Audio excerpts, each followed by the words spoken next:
Ciao a tutti ragazzi, bentornati sul canale. Oggi video velocissimo, vi farò vedere 3 metodi efficaci con cui io stesso elimino le bolle dalla resina. Andiamoci.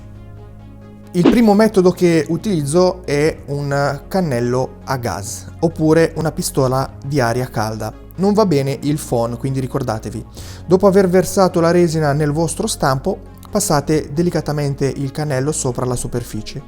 Il calore prodotto dal cannello farà immergere le bolle d'aria e le farà scomparire rapidamente.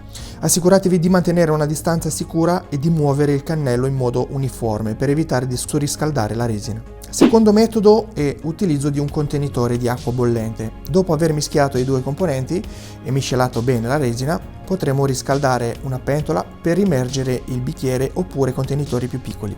In questo modo le bolle saliranno in superficie e si lascia per 5-6 minuti e poi la nostra resina sarà priva di bolle.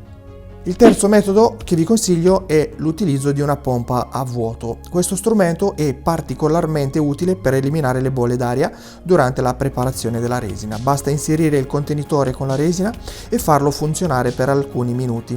La pompa a vuoto ridurrà la pressione atmosferica all'interno della resina, permettendo alle bolle di aria di salire in superficie e scomparire. Ecco quindi 3 metodi efficaci per eliminare le bolle dalla resina. Spero che questi suggerimenti vi siano stati utili e vi aiutino a ottenere risultati perfetti nei vostri progetti.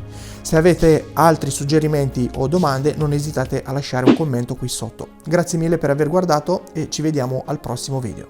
Ciao!